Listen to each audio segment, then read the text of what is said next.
Hi guys! Welcome to my YouTube channel. And again. Kami po pala ang Team TVB. Part 2, bahay ni Kuya. So ayun na nga. Ayun na nga. Yung gagawin namin, Magkikwentuhan kami at isi-share namin sa inyo. Bye na po, magbabalik tayo. Yun, nagbabalik po kami.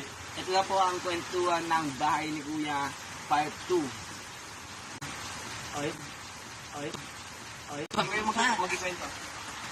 Yun, ang nangyari po kanina, bumili ako ng Lucky Me. May ilaw pa yun. Tapos, pagbalik ko, may ilaw ako. May ilaw pa rin. Yung pagbalik ko, may ilaw pa rin. Tapos maya yung pagkatayo ko, bumiga muna kasi ako nung pagkatayo ko, sakto. Puta, nagbulaga yung walang ilaw. Rin takbuhan ng isa. Yung isa na sugatan, patay. Ilang patulaw na 30 seconds. Okay. Ayun, kwento naman kayo dyan. Ako naman yung magkikwento, guys. Nagtitiktok ako. Ay, follow niyo po ba ako sa TikTok? Keeper Morena, 17. Sa akin, Sidon 09. Stop na ako sa TikTok. ako. Bigla naman tayong ilaw, tumakbo agad ako. Si Kyle naman natutulog. Natutulog. Iniwanan namin, takot, tumakbo. Ay, papakilala po kami. Siya nga po pala si... Sidon. Ako nga po pala si Keeper Morena. Ako nga po pala si Yuri. Ako naman si Kyle.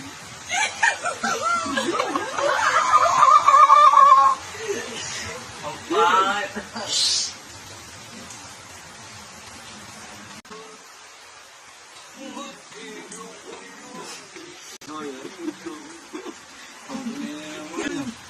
Ikaw yun? Hindi gago. Tayo naman gumagalit sa akin. Ito gago. Yun, nagbabalik ulit muna namin. Stop muna namin ang video kasi nakakatakot. may sumitsit. Di po namin alam. Yun, magbabalik tayo guys. Woo! Dito na po. Ako na, nagbibideo na ang... Ano kuya?